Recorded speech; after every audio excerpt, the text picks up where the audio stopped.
अब यम का पास ही दंड देगा इसे।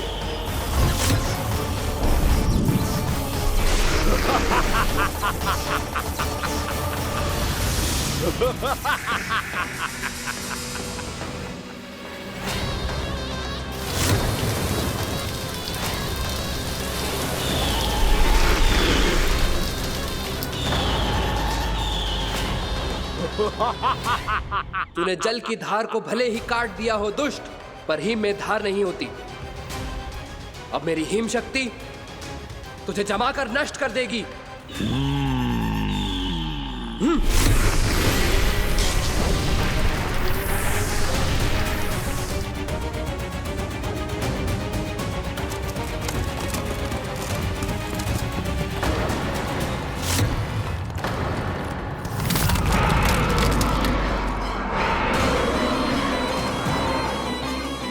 चंद्र, वरुण, यम, अग्नि, इंद्र, तुम में से कोई भी इस योग्य नहीं है कि मुझे पराजित कर पाए और इस विष्णु अवतार की रक्षा कर पाए।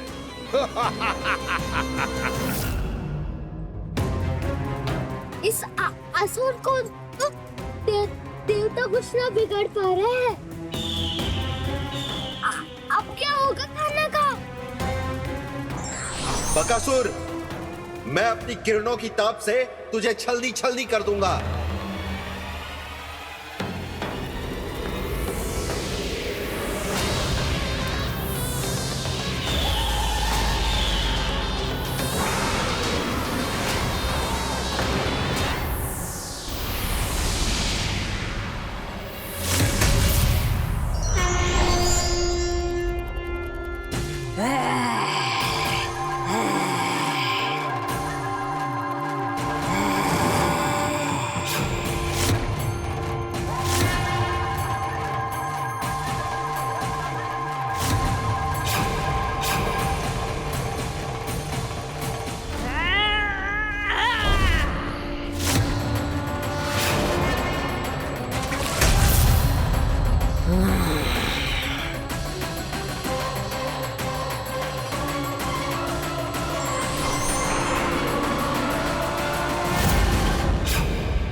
पुत्र कार्तिकेय, इस असुर के उदर को फाड़कर अपने पिता के सखा श्री कृष्ण को मुक्त कराओ पुत्र।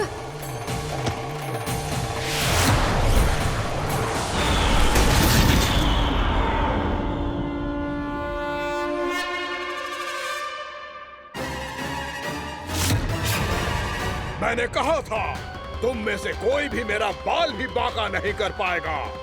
तुम देवताओं का तो सामर्थ्य ही क्या, स्वयं देवों के देव महादेव भी मेरा कुछ नहीं बिगाड़ पाएंगे। कृष्ण को अपने उदर में ही पचा जाऊंगा मैं।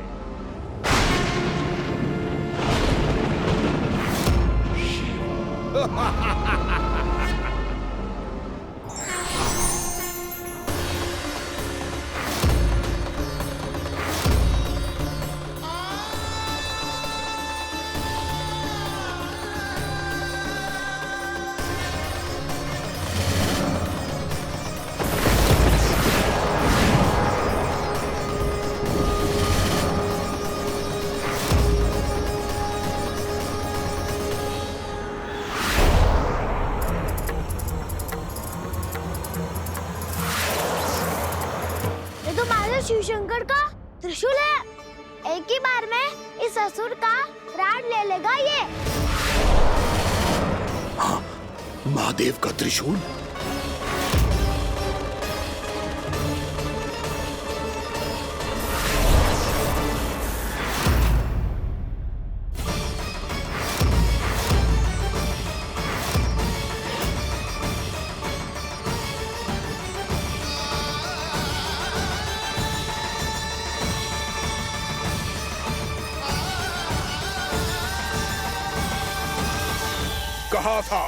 कहा था मैंने, स्वयं महादेव भी मेरा कुछ नहीं बिगाड़ सकते।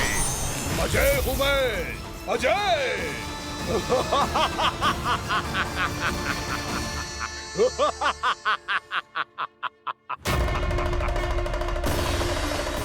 प्रभु, आपके त्रिशूल की महिमा तो अपरंपार है, तो फिर ये ठहर क्यों गया? आपने अपने त्रिशूल को वापस क्यों ले लिया महादेव? इस दुष्ट का संहार क्यों नहीं किया? क्योंकि इसकी मृत्यु मेरे हाथों नहीं, मेरे सखा नारायण के अवतार श्री कृष्ण के हाथों ही होगी, और यही विधि का विधान है। पर पिताजी, श्री कृष्ण तो इस असुर के उदर में फंसे हुए हैं, हम उन्हें मुक्त कैसे कराएंगे? ये उन्हें स्वयं ही मुक्त करेगा पुत्र। श्री कृष्ण अपने अपमान से क्रोधित नहीं होते, पर अपने भक्तों का अपमान वो क्षण भर भी सहन नहीं कर पाते। वकासुर यही भूल कर रहा है, हम सबका निरंतर अपमान करके वो उन्हें क्रोध दिला रहा है। वो ये नहीं जानता कि शीघ्र ही उन्हें अपने उदर में रख पाना उसके लिए असंभव हो जाएगा।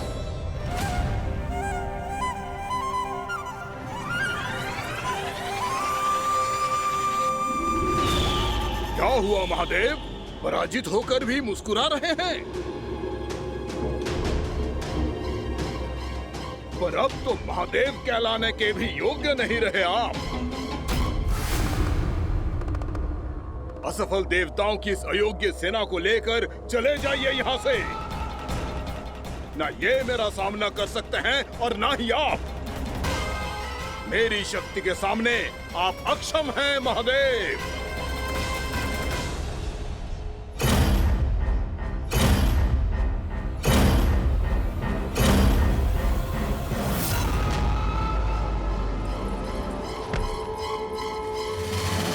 सुधा, जिस दुष्ट ने मेरे लल्ला को निगलो है ना, भीतर से जलेगो, छटपटाएगो, पीड़ा से कराएगो।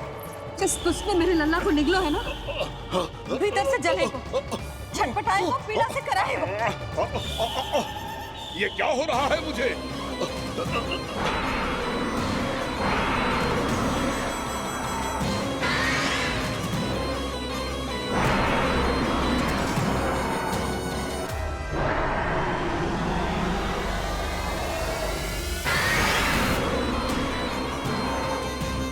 मुझे ऐसा क्यों लग रहा है जैसे भीतर से जल रहा हूं मैं?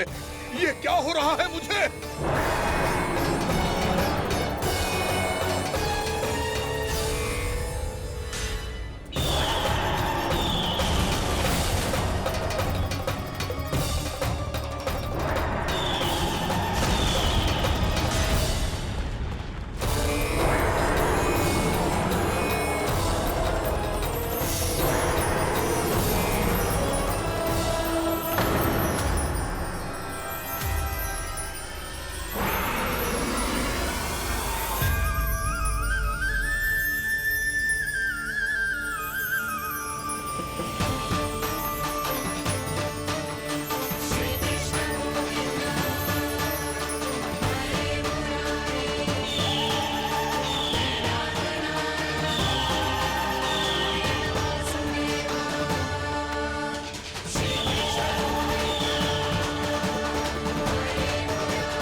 हे प्रभु, मैंने ऐसे कौन से कुकर्म किए थे कि मुझे ऐसी मृत्यु प्राप्त हुई?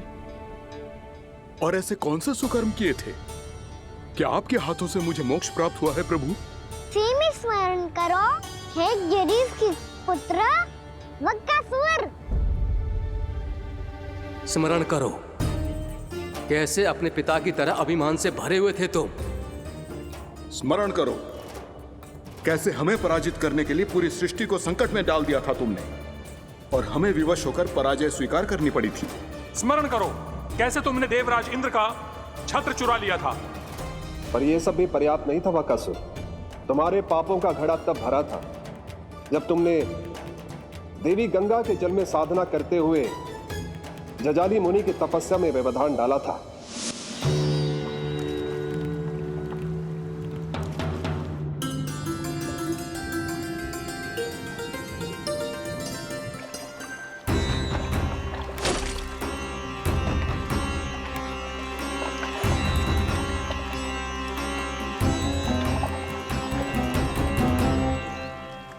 रुक क्यों गए चालक? नौका को आगे की ओर ले चलो। आगे बढ़ना उचित नहीं होगा महाराज। यहाँ से कुछ ही दूरी पर जालजली मुनि तपस्या कर रहे हैं। तो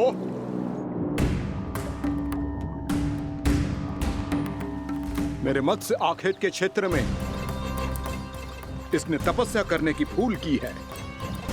मेरे ही राज्य में मेरा कोई क्षेत्र मेरे लिए वर्जित हो, यह मुझे स्वीकार नहीं है।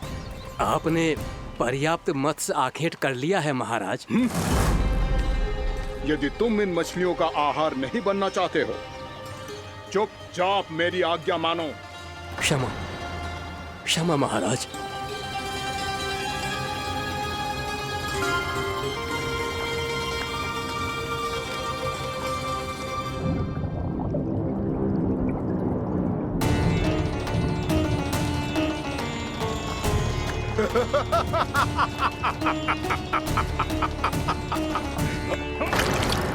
मुनिवर, रक्षा कीजिए, रक्षा कीजिए मुनिवर। हमारे प्राण बचाइए मुनिवर, मुनिवर हमारे प्राण बचाइए।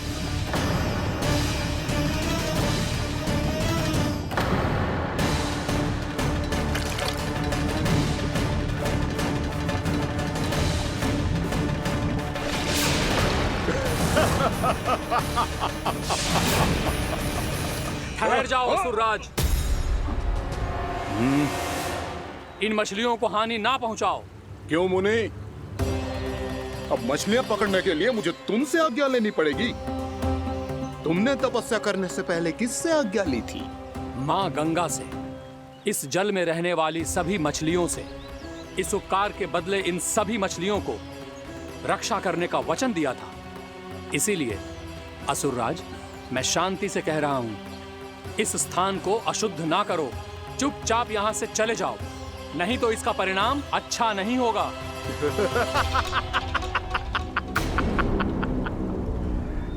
तुम जिन देवताओं की तपस्या कर रहे हो ना मुनि, उन्होंने भी मेरा कुछ नहीं बिगाड़ पाया था, और तुम मुझे धमकी देने का दुस्साहस कर रहे हो।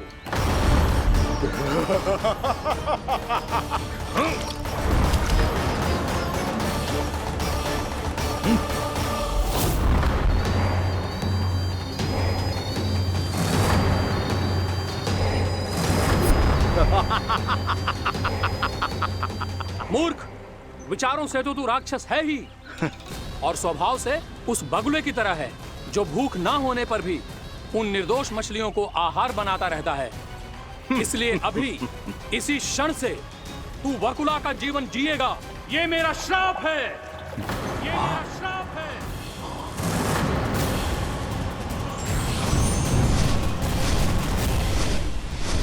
श्राप पाने के बाद तुम्हें आभास हुआ कि तुमने कितना बड़ा अपराध किया था, और तब तुम जजाली मुनि से क्षमा याचना करने लगे।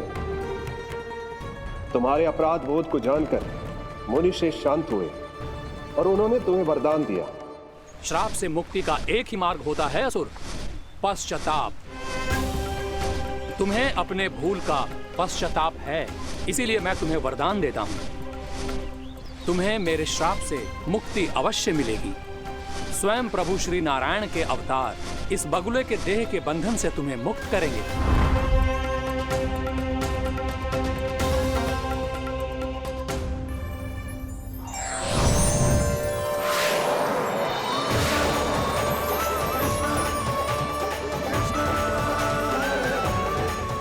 प्रणाम स्वीकार करें प्रभु।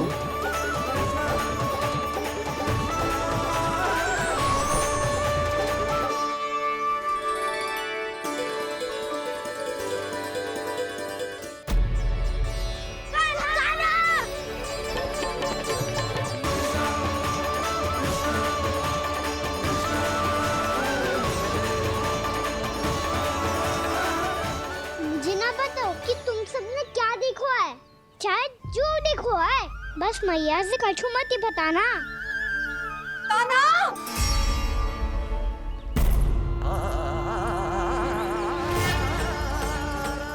कान्हा!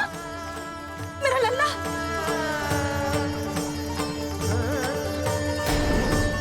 भानु बता रहा था तुझे कोई असुर पंछी निकल गया था। हाँ?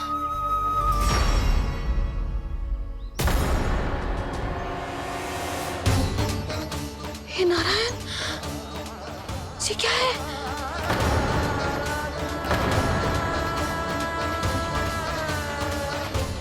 ये सब कैसे हुआ लल्ला? हाँ? कोई बताएगा मुझे ये क्या है?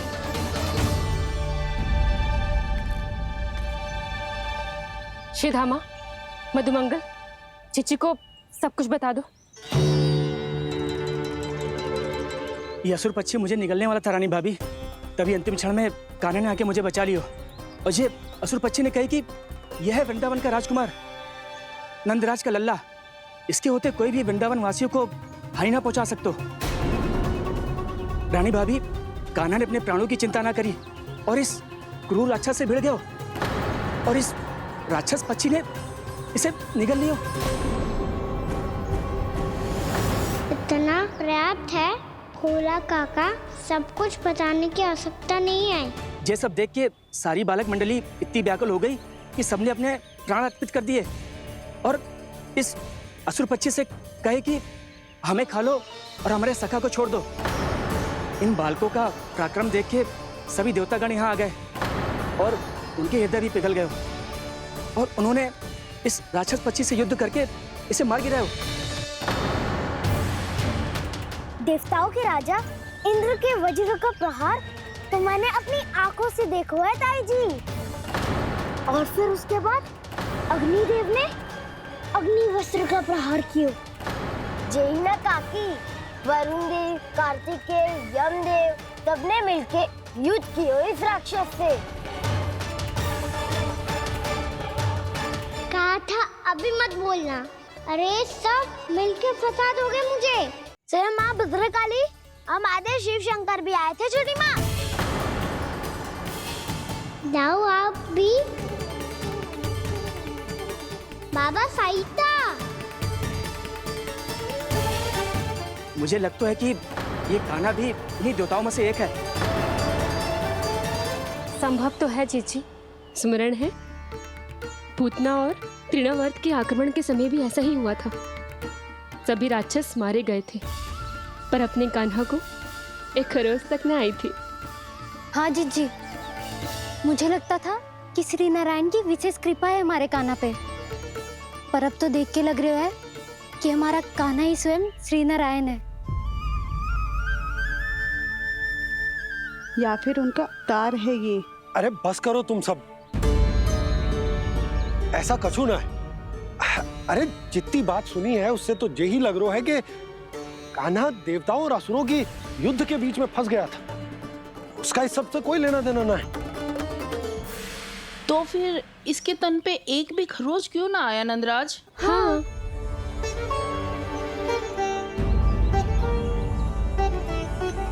है काकी, खरच तो है।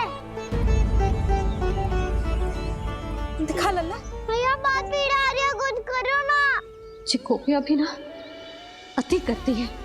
श्री नारायण का अवतार हो तो इतनी तनिक सी खरोच पे ऐसे रो तो क्या? बस बहुत होगा।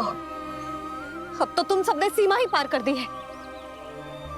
कभी से श्री नारायण बुलाते हो, कभी श्री नारायण का अवतार। तनिक कछु हो ना जाता है कि तुम सब कहानियां बुनने लगती हो। जे बस साधारण सा बालक है, मेरा लल्ला है जे भगवान मत ही बनाओ।